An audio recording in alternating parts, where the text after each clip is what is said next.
hermanos, a este día de estudio. Vamos entonces a dar o a continuar con lo que veníamos comentando en el día domingo.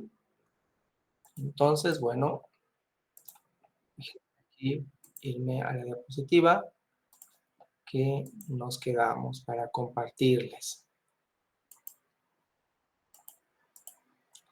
Muy bien, entonces estábamos comentando, ¿verdad? Acerca de pues esto que estamos viviendo, que tiene que ver, estábamos analizando el fenómeno pues de la tecnología, ¿verdad? Y cómo ha venido afectando de manera interesante pues nuestras formas de percibir la realidad, de ver la vida, ¿verdad?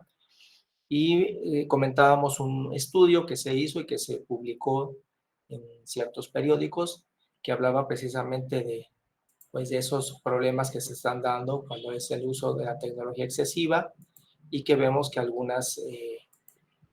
los empresarios quienes están detrás de la creación de esta tecnología, pues evitan precisamente que sus hijos estén mucho en contacto, sobre todo cuando están muy pequeños, ¿no?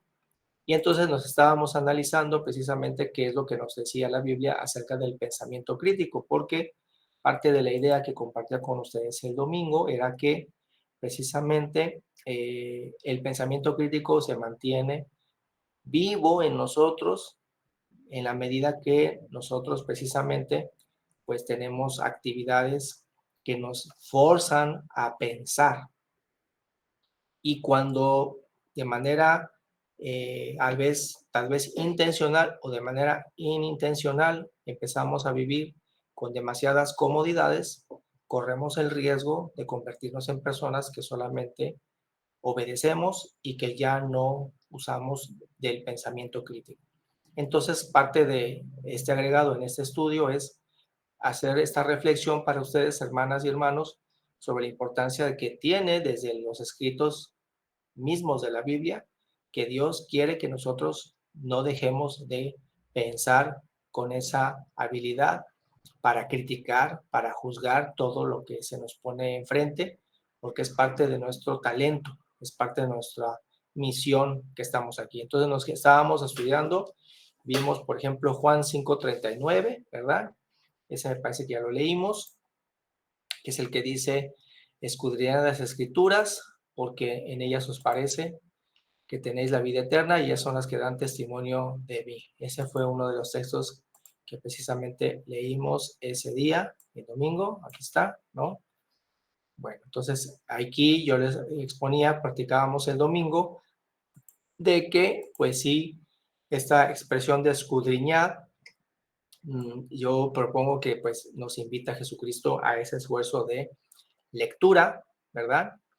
Y de análisis y de estudio, y que indudablemente eso requiere que tengas esa voluntad, como por ejemplo ahorita vuelvo a insistir, ustedes que en este momento se encuentran aquí reunidos en esta plataforma, pudiendo todos hacer cualquier otra cosa, tal vez, disponemos de un tiempo para analizar unos escritos que están aquí en este libro, ¿verdad? Y esa es la parte que a mí me parece muy interesante porque Dios quiere que lo hagamos de esta manera. ¿Por qué lo estamos haciendo así? ¿Por qué estamos tomando estos escritos, estas letras, ¿verdad? Y estamos haciendo este trabajo de análisis?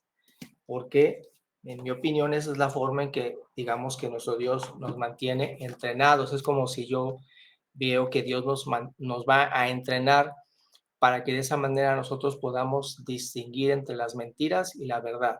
Y eso solamente se logra con el estudio de la información que está delante de ti. Es decir, es como si yo dijera, Dios podría habernos mandado a un ángel para que nos dijera las cosas tal y como son, pero no lo ha hecho de esa manera. Nos lo ha dejado a través del testimonio de su Hijo, pero si se dan cuenta, Jesucristo no escribió como tal un libro, o al menos no que sepamos hasta el día de hoy, ¿verdad? Sino que es los relatos que nos dejaron las personas que estuvieron cerca de él. Y hacia atrás, pues tenemos los relatos de quienes llamamos profetas, ¿sí? Y en este caso también por fe damos peso de autoría a Moisés como el autor de los primeros 5 libros, ¿sí? Y obviamente, como bien hemos aprendido en los estudios de nuestro hermano Jaime, Hay muchas personas detrás de estos libros, mis hermanos, muchas personas que se dedicaron a copiar, que se dedicaron a preservar el escrito, inclusive a veces a una costa de sus propias vidas. Y después, obviamente, hubo personas que se dedicaron a agregarle elementos, como bien hemos aprendido con nuestro hermano Jaime. Recuerden que los hermanos, cuando escribieron estos libros, ellos no los dividieron en capítulos. Por ejemplo, yo pongo ahí Juan 5:39, pero cuando el apóstol escribió esa carta, no la dividió como nosotros la podemos leer dividida. Él escribió completa, él escribió de corridito, ¿sí? Como también Moisés, cuando escribió sus libros, Moisés también los escribió de corridito. Él no le puso versículo tal y versículo tal, capítulo tal. Nadie de ellos les puso capítulos. Esos fueron agregados con el paso del tiempo por, ya sea por rabinos, en el caso de los libros judíos, y por los padres de la primera iglesia cristiana, que ya los mencionó nuestro hermano Jaime, muchos siglos después, para facilitar la lectura. Por eso es muy importante, mis hermanos, que atendamos prontamente al estudio de la Biblia, como bien nos lo explica nuestro hermano Jaime, porque eso nos permite comprender los orígenes de la evolución del libro que nosotros ostentamos como base de nuestra fe. Yo coincido muy importante, como bien dice nuestro hermano Jaime, que yo no puedo ostentarme como un cristiano conocedor si yo mismo ignoro la evolución del libro que uso como herramienta principal. ¿Cómo puede ser que yo tenga este libro como herramienta principal y no conozca cómo fue que evolucionó el libro? Aparte de que el libro original no estaba en este formato. Acuérdense que cuando escribían en la época de Moisés, se hacían en rollos. También en la época de los apóstoles. No tenían esta forma, ¿sí? Por eso la gente cree que llegó la Biblia y cayó así del cielo ya editada, bien así como está esta, mire qué bonita, mi edición que tiene muchos años. No, pues señora, así no estaba, ¿no? Todo eso es importante porque todo eso es escudriñar. Todo eso es escudriñar. Aunque aquí, indudablemente, Jesucristo, cuando dice eso, está hablando de los libros del Antiguo Testamento, porque en ese momento los libros de los apóstoles todavía no se escribían, ¿sí?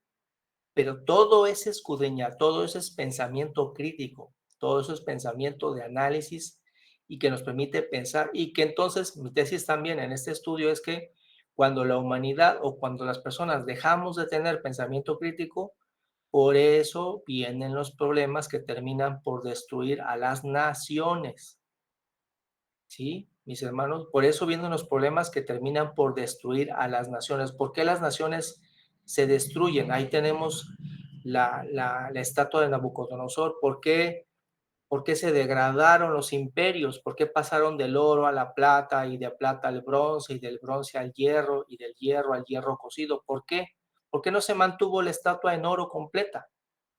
¿Por qué no se ha mantenido? Bueno, porque se degrada, como bien dice otro texto de la Biblia, que las naciones se enferman, ¿sí? Entonces, por eso es muy importante ver que, bueno, aunque las naciones se enfermen, tú puedes mantenerte sano. Fíjense, ¿eh? Aunque las naciones se enfermen, tú te puedes mantener sano porque, como dice bien en el Apocalipsis, el que sea limpio, ¿qué? Límpiese más. Y si tú ves que otros se ensucian, pues tú déjalos, pero tú tienes la libertad de mantenerte limpio, ¿no? Bueno, vamos a leer. Si tienen cualquier comentario me pueden interrumpir, ¿eh? Aquí también creo que leímos Deuteronomio 4, del 5 al 6. Sí, también lo leímos el domingo, donde Moisés está hablando en el pueblo. ¿Alguien hizo oír? Ah, como el COVID, dice nuestra hermana Rocío. A ver, haz el comentario completo. ¿A qué te refieres, hermana? Ah, pues de que dices que el que quiera, el que se va a enfermar las naciones, como nos pasó en el COVID, quien se quiso cuidar, se cuidó. Y quien no se quiso cuidar, pues allá anduvo en la calle. Es lo mismo. Correcto. Así es, efectivamente. Así es.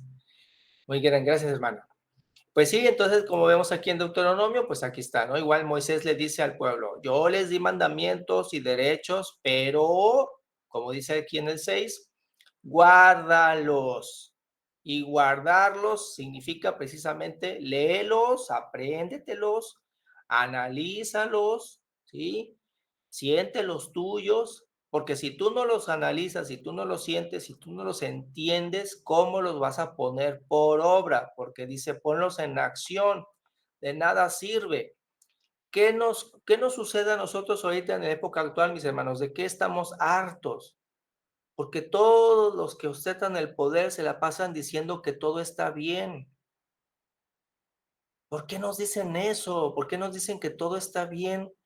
Cuando nosotros que estamos viviendo todos los días, ahorita acabo de ver un video que dice una servidora pública, cuando gobernamos nosotros no hay baches. Por favor, señora, venga a manejar aquí a las calles de Veracruz y Boca del Río y vea todos los baches que todos los días yo tengo que pasar.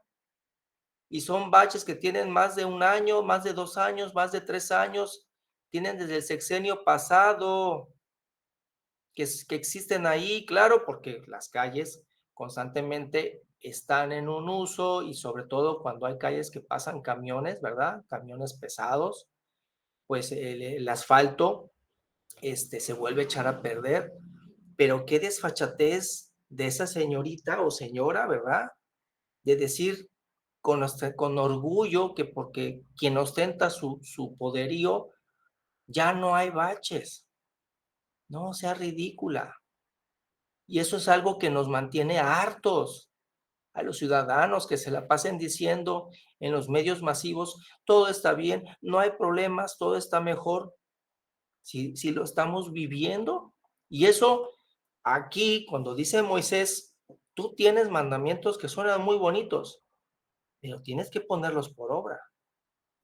Porque cuando tú dices un discurso, dices, todo está bien, pero cuando la realidad es otra, eso termina por destruir a las naciones.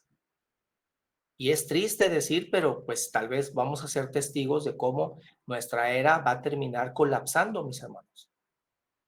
Y va a terminar colapsando porque, bueno, no es porque Dios quiera, Dios ya nos lo advirtió, ¿sí? Porque quienes llegaron a los puestos de responsabilidad actúan sin responsabilidad.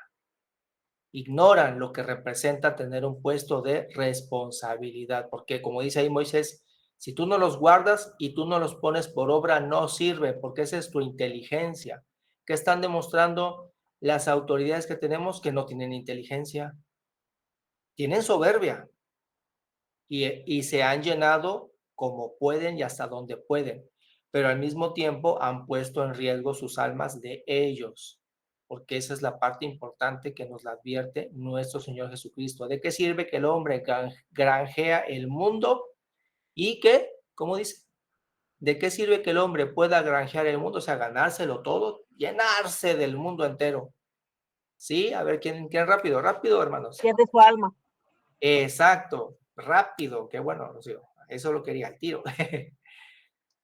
Pero pareciera que pues pasa desapercibido y dices, ¿y para qué pierdo el alma?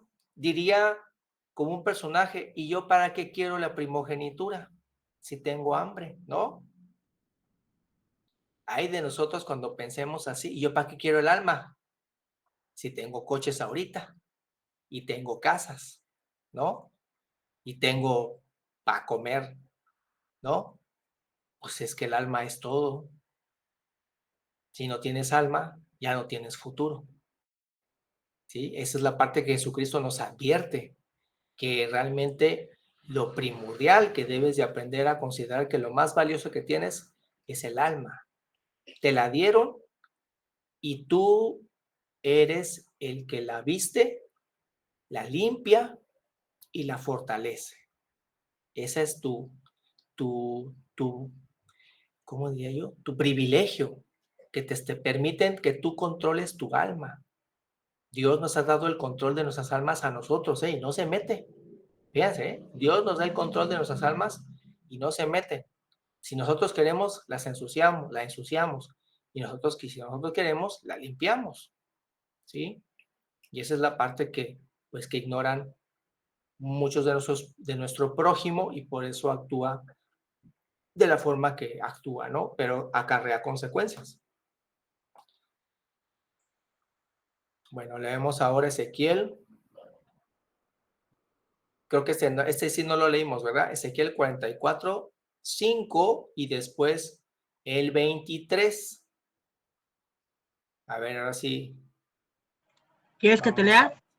a ver, dale, Rocío. Ezequiel 44, 5.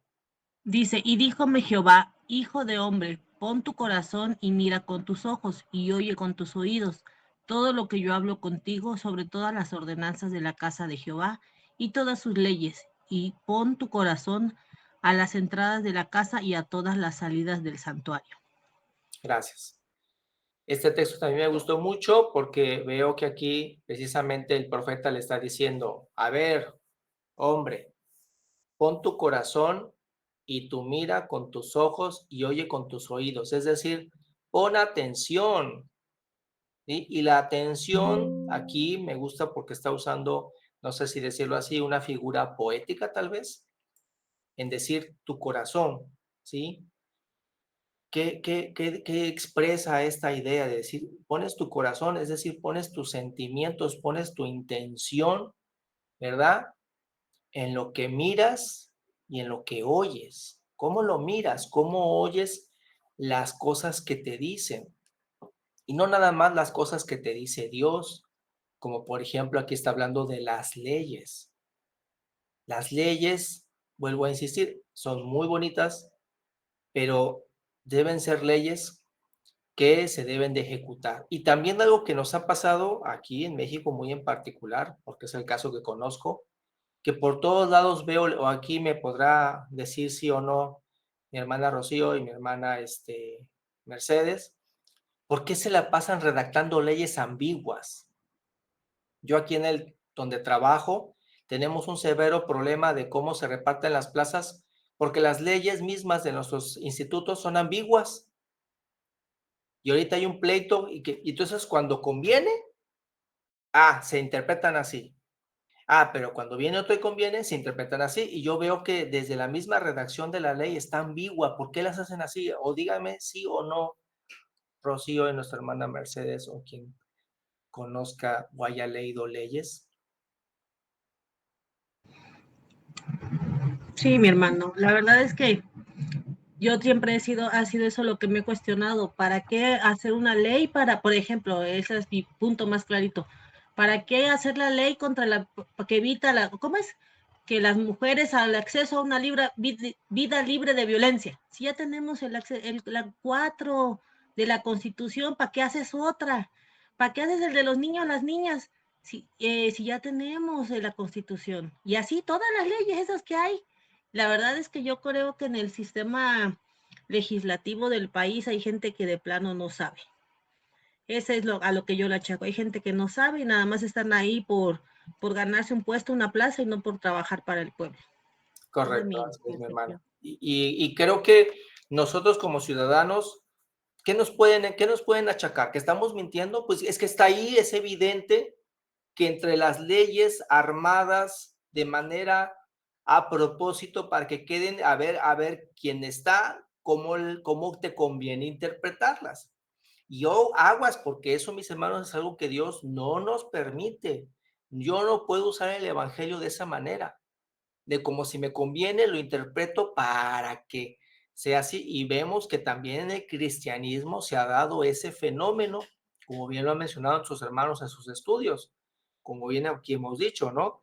Toman el versículo que habla de que si tú manipulas el diezmo, le estás robando a Dios, sí, pero érame tantito, si tú no eres de la tribu de Leví, ahora resulta que tú eres el hijo de Leví, vienes de los descendientes allá de Israel y que te has dedicado toda tu vida al servicio del templo. ¿Cuál templo? ¿Dónde está el templo? ¿Dónde está el templo? El templo de ahí que está en Jerusalén, hay una mezquita. Ahí no te puedes meter. Es que dime en qué templo trabajas y demuéstrame que toda tu vida tú has estado en un templo al servicio de la comunidad judía y ya yo veré si yo te quiero dar un diezmo.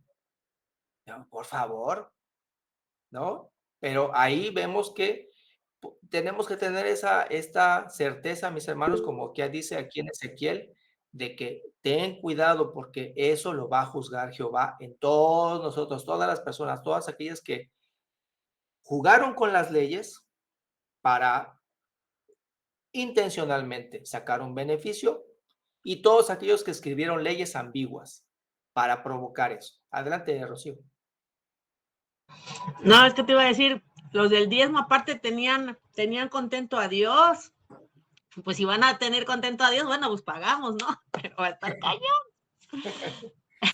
Sí, así es, pero pues no, resulta que no se puede, no puedes, ¿cuál es la palabra? No puedes hacer cochupo con Dios. No hay Dios no, camino fácil. Dios no acepta cochupos. Una vez hizo Jaime un estudio que decía, no hay camino express. Correcto, así es, no hay fast track, nada de que por lo oscurito y no, de ninguna manera. Entonces, eso, mis hermanos, es muy importante y agrego, ¿no? Que por eso las naciones se destruyen. Y es interesante ver, mis hermanos, que pues cuántas lecciones no podemos nosotros ver en las naciones que nos antecedieron para decir que están cometiendo las mismas tarugadas que los imperios anteriores para tener el mismo resultado, ¿sí? Porque así también le pasó a Israel, ¿sí? Hay un texto que dice, mi pueblo se la pasó jugando y no tuvo sabiduría y por eso Jehová los abandonó. Y por eso vinieron las naciones e hicieron en ese momento de esa generación con el pueblo judío lo que quisieron. Y por eso fue la diáspora judía, porque dijo Dios, se acabó, ¿no? Entonces vean cómo dice aquí nuestro Señor Dios. No, tú pon tu corazón, ¿verdad? En la ley que estás escuchando, oye, porque cuando dice, mira con tus ojos y oye con tus oídos, pues alguien diría, pues, ¿qué no está diciendo ahí como una reiteración absurda? No, lo que está tratando de decir el texto es que de verdad fíjate y de verdad escucha. ¿Sí?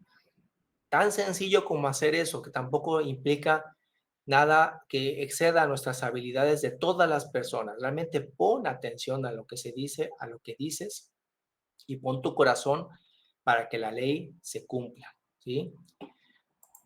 Vamos a leer rápidamente otro. Ah, y el 23, ahora léeme el 23, Rocío, ahí mismo Ezequiel 44, pero el 23.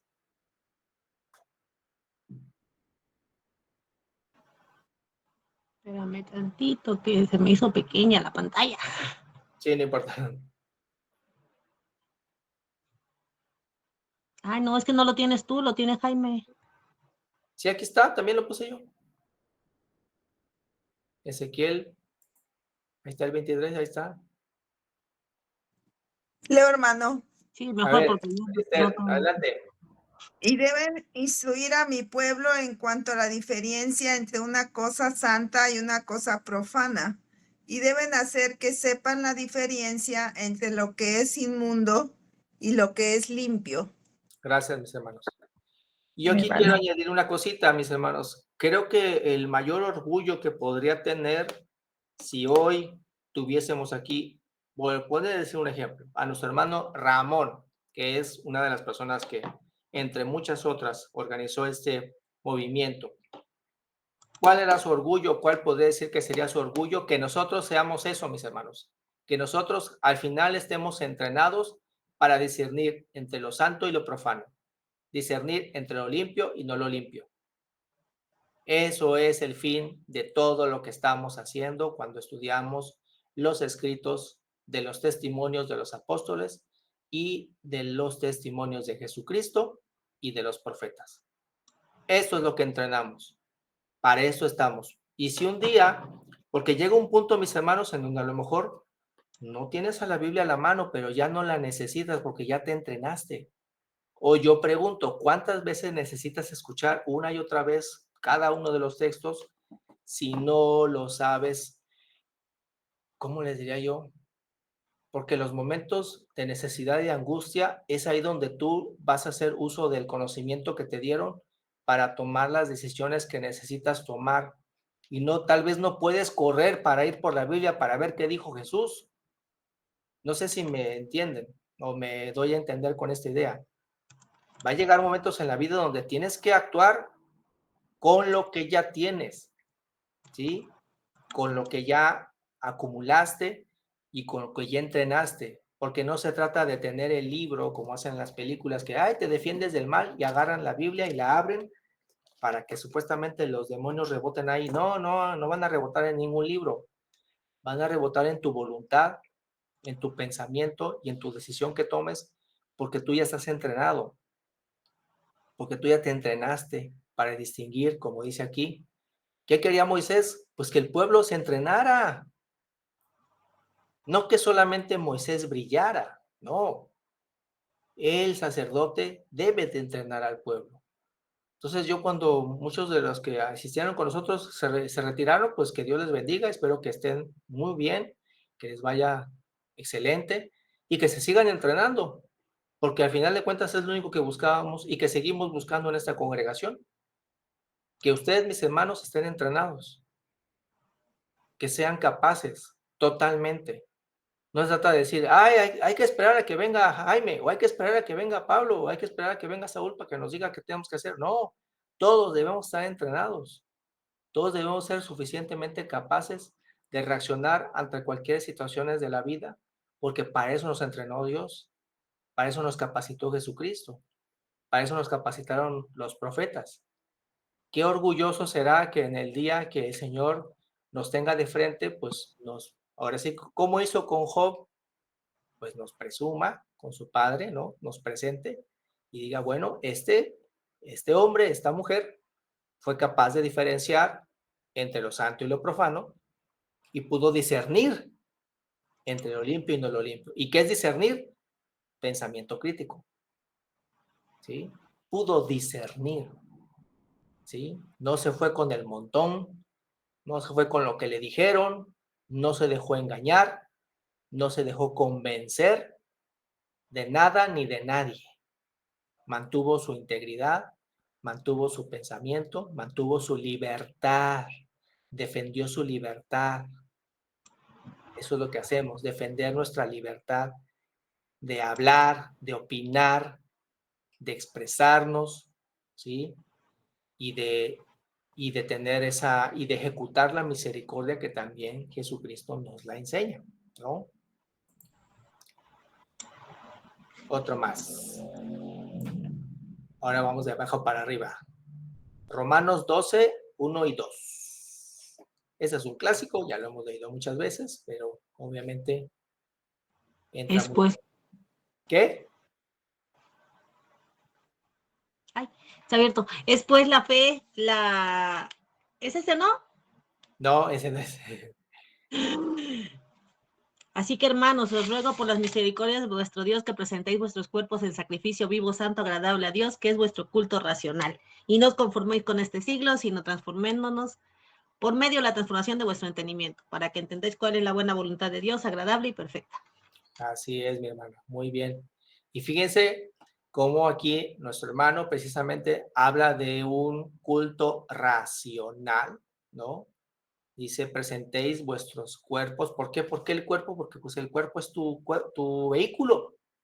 Al final de cuentas, tu cuerpo es tu... En esta vida, tu cuerpo es tu forma en que te mueves, tu forma en que te actúas, ¿verdad? Tu forma en que te haces presente, ¿verdad? Y es tu herramienta. Entonces dice ahí, preséntalo en un sacrificio vivo, ¿sí? Santo, agradable, que es tu culto racional. Y llama la atención, como dice aquí, no os conforméis a este siglo. Fíjense, de ahí nuestro hermano ya hablaba de una corrupción en su tiempo de vida. Él ya veía una corrupción en su tiempo de vida y él decía a sus hermanos contemporáneos de su tiempo, ¿no? No os conforméis a este siglo. Pues nosotros nos llega la carta milenios después y pues tenemos el mismo sentimiento que nos dice, ¿no? No nos conformemos a este siglo de mentiras y de traiciones. Adelante, nuestra hermana Polita o Ricardo.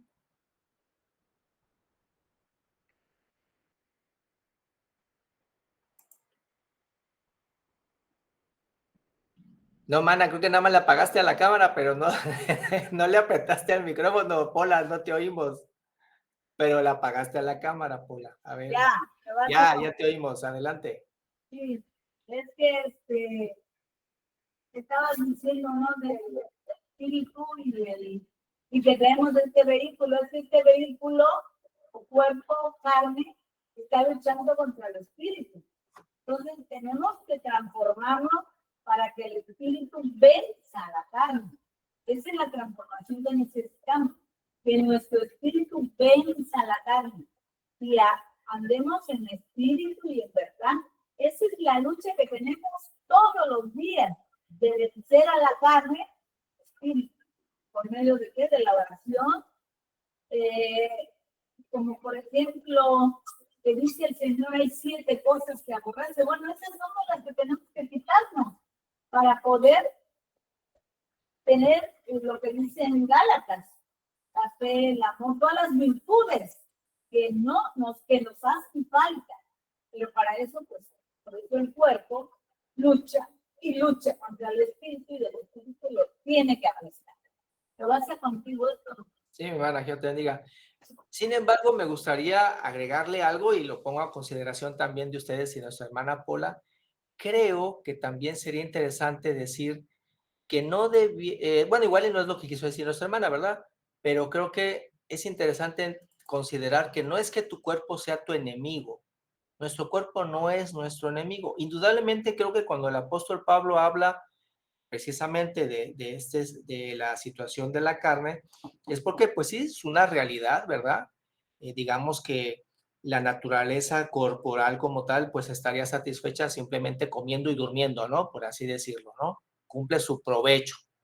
Pero creo que Jesucristo nos dice, hey, es que eres más que eso. Recuerda que tu corporeidad es la casa de un espíritu y que entonces más bien debería de armonizarse, porque creo que el testimonio de Jesucristo es que Jesucristo nos enseña es que sí, el espíritu, cuando tú lo comprendes, te permite armonizar a tu cuerpo y que entonces ya no utilices como pretexto a la carne, porque creo que por ahí va el apóstol de decir, a ver, deja de usar de pretexto que es que tu carne, que te lleva para acá y que te lleva para allá, porque es como también no uses de pretexto al diablo, como dice, es que el diablo me obligó, no, espérame tantito, ni el diablo te obligó, ni tampoco digas, es que la carne me venció. Espérate, pues si tienes la capacidad del espíritu para armonizar a la carne, tú vas mediante el poder del espíritu